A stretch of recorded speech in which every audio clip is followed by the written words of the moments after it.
Good evening, high school football fans. Welcome to another Friday Night Frenzy. As always, I'm Frank Sulkowski, and this young man over here, that's Rick Snow, and you'll meet the other members of our team in just a couple minutes. Rick, it was another slam, jam-packed Friday night here in Southeast Georgia in the Low Country, and we were all over the place. Frank, big games all over as we have tons of highlights leading up to everybody's big games. I tell you what, huge ones. We're going to begin with the Effingham County Classic. Let's go ahead and get out. Capacity crowd at the Palace in the Pines in Springfield. Effingham hosting rival South. Nuff said. Rebels on the move early in the first quarter. Little pass out to the flats goes for a big gain. Kenyon Hunter with the catch and run for the Rebels. Couple plays later, the Effingham fans with plenty to cheer about. Rebels going to get into the end zone as Sean Robertson going to break the plane as he backs his way in. Point after going to make it 7-0 Rebels.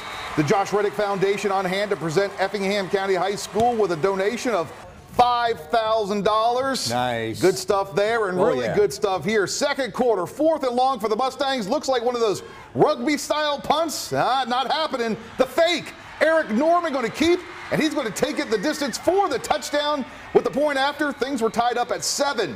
Effingham looking to regain their lead in this one. Rebels go to work on the ground with a heaping helping of Desmond House. He's going to pick up a first down with this nice run up the middle. Couple plays later, House gets the call again. This time, Mr. House taking it to the house for the Effingham County touchdown. That puts the Rebels back on top, and that's where they would stay. Good one, like I said. Effingham with the win in this one, 30-17, the final. Richmond Hill hosting Camden County as the other Wildcats traveled up I-95. First quarter, Aaron Bedgood out with an injury. Luke Carter finds Matt Daniel on the far sideline for a big gain. That set up Anthony Salazar for a 37-yard field goal attempt, and that gives Richmond Hill a 3-0 lead. Early in the second quarter, Camden County in punt formation, but it's a fake. Jalen Davis races 47 yards untouched for a touchdown. It was a 7-3 lead.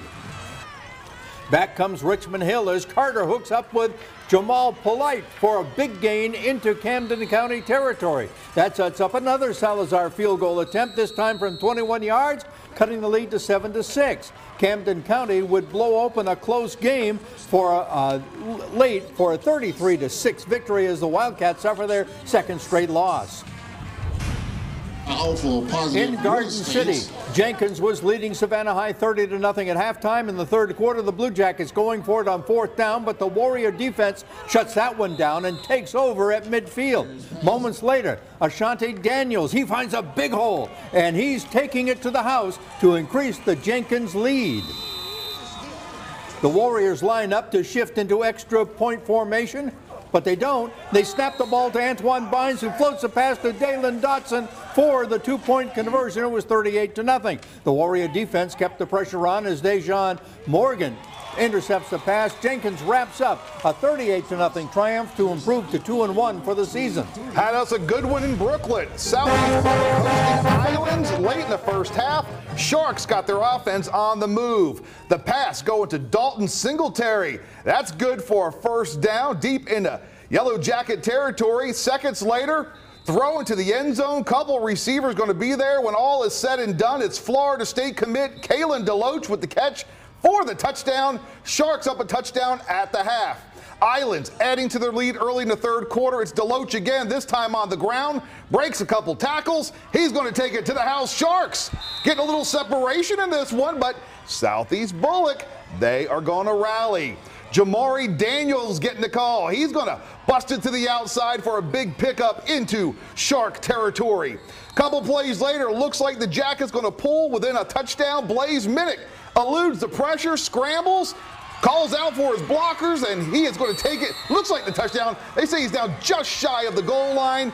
Doesn't matter. Blaze is going to get into that end zone very next play. On the keeper, Southeast Bullock rallies. They come from behind to win this one, 24-21, wow. The final. Now, Thursday night, you had the Beach High Bulldogs hosting Windsor Forest out at Garden City. Ulysses Hawthorne squad looking for their first win of the season. But Windsor Forest coming out strong. The nice pickup here. And the Knights were working early on. Very next play, it's Demazio Harris getting the call. He's going to take it into the end zone for the first touchdown of the game. 6-0 Knights. The Beach offense not having that same kind of luck. Bulldogs throwing and Edwin Burrows intercepting. Mr. Burrows not done. He's going to proceed to take it back for the touchdown. The pick six made it 13-0 Windsor Forest. But the good Knight, get it, continues for the pride of the South Side. Beach at the Knights' 5-yard line, looking to cut into the lead, but the Bulldogs going to fumble. Watch this. Talk about the play of the week. Damani Frazier. Great play. Yeah, going to scoop up the loose ball, and Frazier going to take it the distance when all is said and done. Nice this play, covers 95 yards for the touchdown. Knights rolled over Beach on a Thursday night, 45-6, the final. Statesboro Blue Devils on the road in Middle Georgia facing Veterans. Blue Devils fall into an early hole in this game. Veterans quarterback Sebastian Verger takes off on the left side. He's touchdown bound. Statesboro trailing 7-0. But the Blue Devils defense tightens up. Chris Hill shutting down the run with the big stop. Moments later, a mistake by the Warhawks. The pitch can't be handled. Ball is on the ground. Statesboro is in there to recover. However, the Blue Devils can't convert on that one. Veterans, however, having no problem converting on offense. Early third quarter, Verger again keeps, and again he's headed for the touchdown.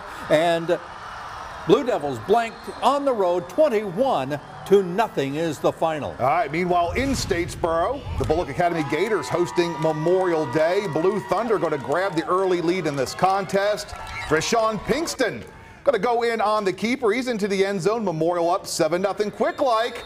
But the Gators come right back. The handoff going to go to Mr. Ty Mingle. Mingle going to bump it to the outside, and he's going to come this way and get in for the touchdown with the point after. It was a 7-7 game. The BA defense, make sure it stays that way. Brock Sapp got the nice open field shoestring tackle for the loss. Nice. More from the Gators on defense now. Memorial Day looking to throw deep. However, Will Aaron going to be there for the interception.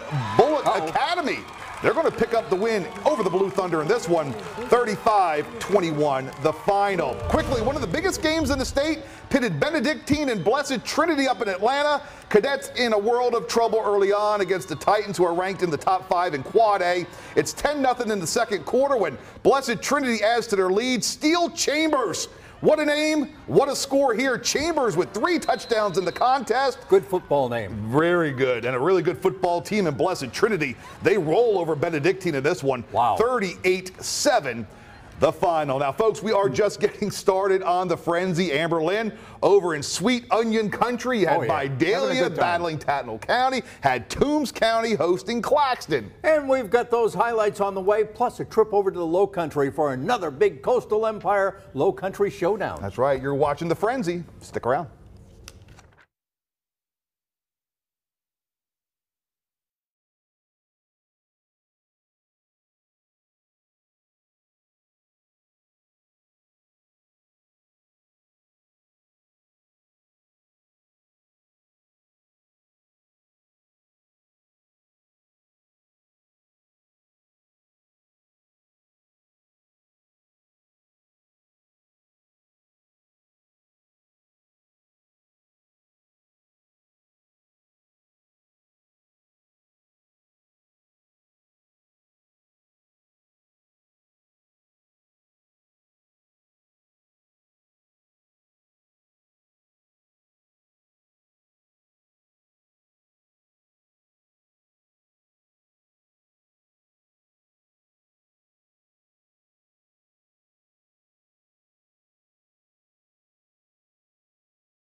Now, welcome back to the Frenzy here on WJCL 22 News. Not going to waste too much time getting back into the action. Amberlynn Carroll hitting the back roads once again this Friday night. Yeah, her travels taking her over to Vidalia and Toombs County. And Amberlynn, what happened?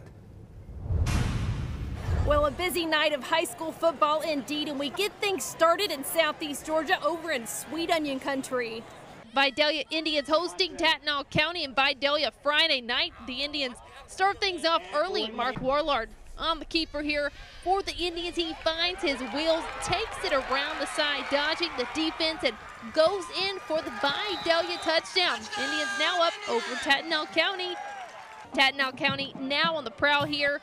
Tyler Yancey sends one through the air to Dion Durden for the gain. The Warriors looking to score here. And the handoff looking good this time. It's touchdown for Tatnall County, but Vidalia right behind them. This time it's Nyshawn Bell with the carry. He takes it downfield, hoping enough gain for a 1st and 10 here. And the measurement is good for the Indians. Vidalia takes this one by 28 points, 42-14. And we go a little ways, maybe 15 minutes down the road to the pit, where Toombs County hosts Claxton. Claxton starts things off early. Kayron Taylor pulls back, scrambles, and finds a wide open Miles Freeman in the end zone. Touchdown Tigers. Claxton up 14-0. Toombs County trying to make moves here. Trey Cloud with the handoff to Derek Mincy, who is struck by the Claxton defense. The Tigers lead by 2 scores going into halftime. Cloud pulls back, finds Chandler Lynn to connect for the insane catch to gain some major yardage. The Dogs are pumped up and ready to go. Dogs now looking for that score. Demetrius Owens with the ball, runs one in for Toombs County. He scores the first touchdown of the night. Dogs working hard here.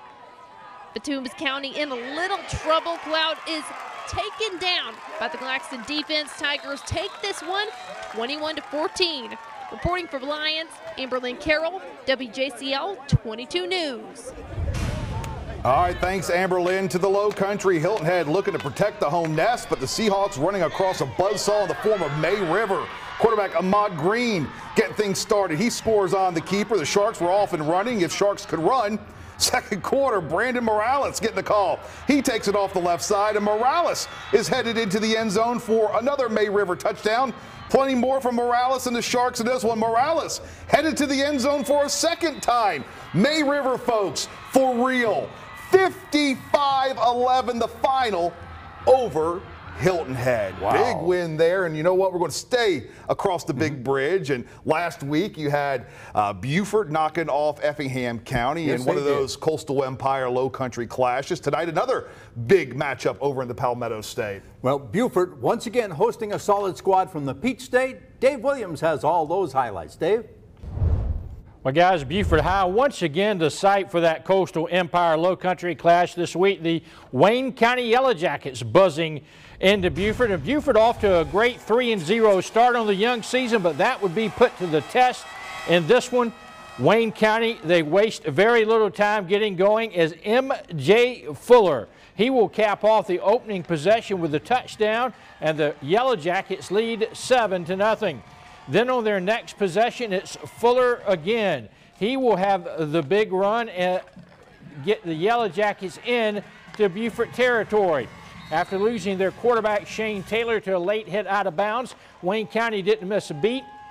Ashby Craig moved over to quarterback, and on 4th and 13, all he does is roll out and find Ty Anderson for the score, and it's 14-0 Yellow Jackets. Wayne would get the ball again, go to work again. Somehow, watch M.J. Fuller keeping his balance and getting some nice yardage there. Ashby Cribb, well, he cap off the drive a few plays later as he finds his way into the payoff pasture. 21-0 Wayne County at that point, and they would go on to roll 35-7 to run their record to 3-0. Meanwhile, over in Seabrook, Whale Branch hosting Ridgeland Hardyville, and Whale Branch has a 10-0 second quarter lead. When they add to it, C.J. Brown takes it in for the touchdown. PAT no good. 16-0 Whale Branch. The Warriors defense, though, They made it stand up. Marion Small with a nice diving interception here to thwart a Ridgeland Hardyville drive, but Whale Branch, they will give it right back on the next play. The high snap leads to a fumble, and the Jaguars recover, and that would allow them to take advantage of it as Jertavian Smalls finds the end zone on the quarterback keeper. The 2-point conversion no good. 16-6 Whale Branch at that point, and Whale Branch will go on to the 37-26 victory.